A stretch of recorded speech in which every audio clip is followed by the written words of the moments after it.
SeriousTreebornFrog back again with another video. This time it's going to be something not usual. Going to be looking over some like random dueling book decks we have built and going over like cool Edison decks that have potential maybe. So the first thing, I believe I saw a YouTube channel posted a deck like this not too long ago. But this is a deck my friends and I built about a year or maybe a year and a half ago. At this point, probably about a year. Um, Pretty much it's a combo based around King Tiger Wanghu plus a Black Garden plus a Dandelion plus World Tree. So like obviously when you see that the combo is like 4 cards, you're gonna be like, oh, there's better 4 card combos. But what was cool about the deck was that it could kind of like function outside of this combo. But before we get to anything, let's just get over the combo.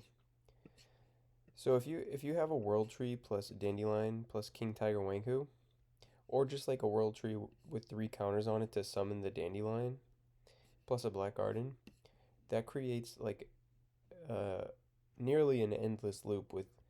So what's gonna happen is your Dandelion's gonna summon, it's gonna die. Black Garden's gonna give your opponent a token, it's gonna die. This is all thanks to King Tiger Wanghu. The tokens are going to summon, your opponent's going to get a token. The tokens are going to die, their opponent's token are going to die. The World Tree is gaining counters every time something dies, so every summon of Dandelion nets 4 counters on World Tree and only costs 3. So as a result, if you do this an infinite amount of times, you could have infinite counters on World Tree, which means you could blow up your opponent's entire board and buff your guys infinite attack points. And you could theoretically summon your entire graveyard of plants, I believe, as well. So that's a really cool combo, and there's like a World Tree deck I was working on before we even figured out the King Tiger Wanghu combo. It was just like kind of like a prison deck. And I'm not saying this is the deck. Clearly, it has 43 cards with 3 upstart. This is just like a brew. This is like just the cards that seem to have potential. We really liked Evil Thorn because with Super Solar Nutrient, it was just like instant access to not only Dark Arm Dragon, because Evil Thorn is your 3 darks, but it also just gets you right to Lone Fire, which can sometimes you just get to block your opponent's whole board with the Black Garden by summoning so many monsters, but other times you could just like um you could just tutor whatever piece you needed. And what's cool about Evil Thorn is if you summon an Evil Thorn under a Black Garden, when you summon the 2 tokens, they're both going to be halved, so that's going to be 100 total attack points. Plus, your opponent gets a total of 2 Black Garden tokens, so if you add that up, that's 17. What monster in our deck is 17? King Tiger Wanghu. So if we wanted to, if we had like multiple Black Garden, we could do the Evil Thorn play, give your opponent the tokens, then use the Black Garden, pop the board, summon the King Tiger Wanghu. Now, I'm not going to go too deep into these decks. This is just a cool combo deck. It has some potential. It could definitely be a top meta deck if it was like, you know, fixed up a lot and, you cut all the fluff. So anyway, I'm going to delete this deck and let's go to the next deck. Let's just see what's next. All right, Infernity. Not much to say about Infernity. What's really cool is like Infernity's probably going to be one of your best Iron Wall decks for a couple of reasons. Number one is obviously like your Archfiend getting bottomless is really neg for the deck. Like the deck really needs this Archfiend to resolve, and it's also good with Plague. But also it just like it randomly stops a lot of cards in the meta, whether it be Miracle Fusion, Bottomless Trap Hole, Deep Prison, all these cards that interact with Archfiend kind of negatively. Also, their trap is actually pretty good. Infernity Force. Again, I don't want to go too deep into this deck. This is not like the finished build. Obviously, you can see it's not even 40 cards. Some cool cards are like Jar of Greed because you can set up your Archfiend. Um, this deck can't really like make pushes. That's the problem. Like, you need multiple summons. I was considering like Ultimate Offering as an interesting idea, but like I'm not. I don't think this deck has a lot of potential. Um, in my side deck are just like ideas I had. Like I don't know. I was thinking like Norlaris plus Archfiend, Darkness Neosphere. I always wanted to make that work with like. So it bounces all your spells and traps. So I wanted to like make it work with Limit Reverse, but maybe not in this deck. Anyway, that deck's done. Let's see what else we got.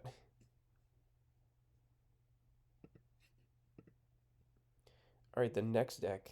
All right, this is a very unfinished deck. So the idea is these three cards are really cool. Endymion is pretty much like Demock that you can summon from graveyard, but obviously the cost to summon it is really huge. I was just toying around with the idea of assault mode because of what was his name? Frog Slicer? I believe it's Frog Slicer. He built like that Jurassic World assault mode deck, and I thought it was cool that this was a spellcaster and Apprentice Magician like gave you counters. So I thought maybe there was some potential, but the main cards I want to focus on are these three right here. The Magical Citadel is obviously good with like cards like Royal Magical Library or even Skill Dark Magician, but also it's really good with Magical Exemplar, and also it's really good with Tempest Magician for like generating a whole bunch of token or spell counters on it, and then like ending off your combo or whatever with a Tempest Magician, blowing up your opponent's life points and calling a game that way. This is a very unfinished product. It's just like I just threw all the spellcasters in here and called it a day pretty much. I don't really have much to talk about for this deck. This is a fun one.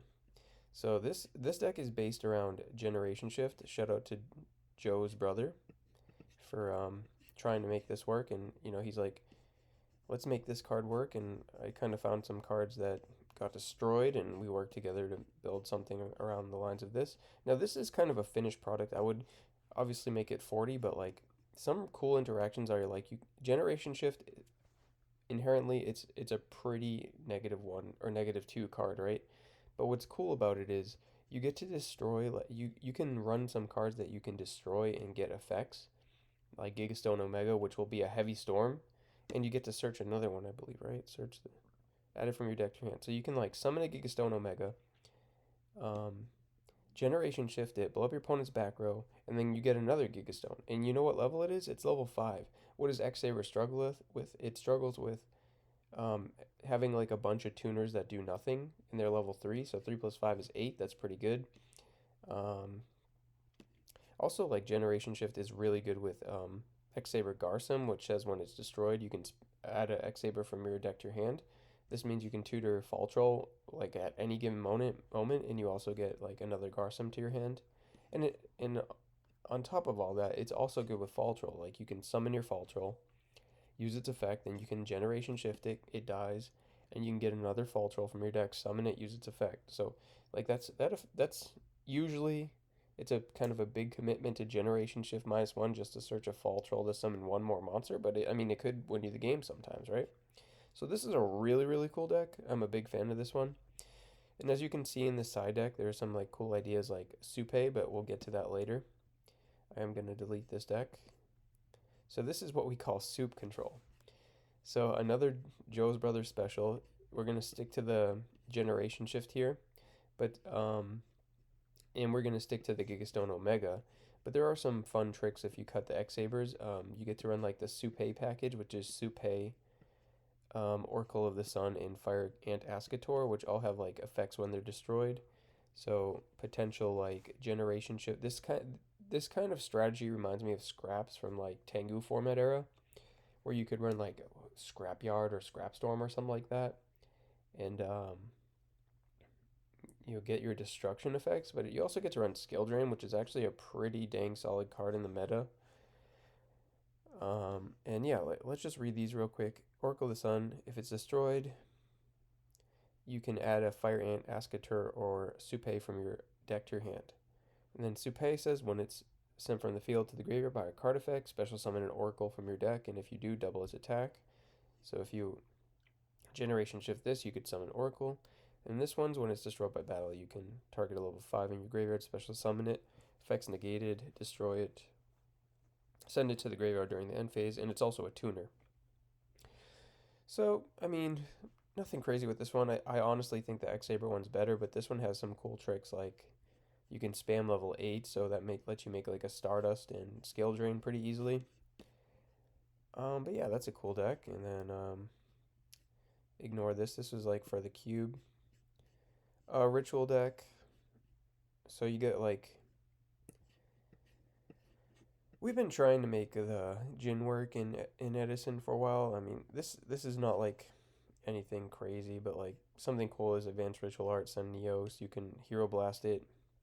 You can run Prisma with the Neos and Wrath of Neos blow up the board.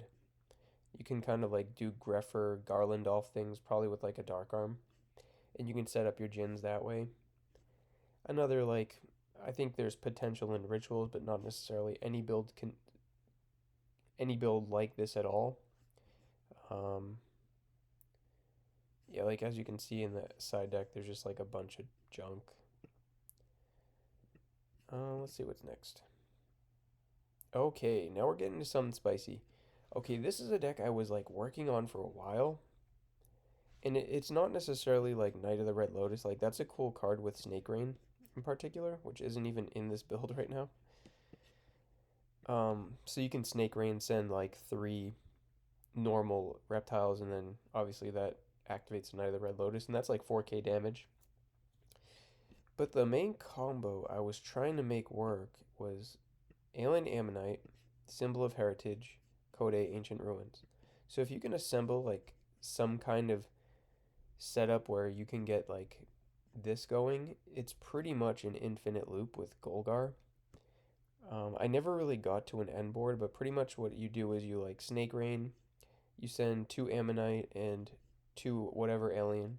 You go Ammonite, summon the level 4, and that makes a Golgar. From there, you use Symbol of Heritage on your Ammonite, and then you Code A, activate or whatever, and then your Golgar will bounce the 2 spells, giving you 2 counters on your Golgar. Then you can activate the Code A, summon the level 4 alien, so now you have another level 4. And then you can synchro the level 4 in the Ammonite, I believe, for another Golgar. And it's just, you get to a point where you get to make Brionic, and you can just keep bouncing this symbol. And once you get the 3 Golgar on the board, you can kind of loop them with symbol. And at that point, you can kind of loop the Code A and symbol nonstop and generate a lot of I think it was infinite, if I'm not mistaken. And at the end, you could either, set up a crazy synchro board, or you could even make like a Gotham's loop off of like, you go like, I think it was Urbellum. I don't remember. But, yeah, this was kind of like a deck I was trying to make FTK, and I tried dragons in it to help it draw. I tried a lot of things. It's a really cool idea. Like, all you need is Symbol of Heritage, Code A, Snake Rain. It's a lot of pieces, but like you can assemble it and still play like an alien deck maybe. Yeah, I really like the strategy of this, just like the infinite Golgar loop, kind of like a Duloran loop from like maybe a year later. All right, so I think we're gonna call it there, guys. But like, if you like this, leave some comments about like cool deck ideas. And I can go through my like massive, extensive list of decks I built for fun that I never planned on playing on ladder or like anything. It's just like I love building fun decks, or at least I used to. I haven't been doing it lately, but yeah. Thanks for watching, guys. Don't forget to like, comment, subscribe. If you like this video, please click the thumbs up button. I would appreciate it. Please leave a comment. Please subscribe. You know what to do.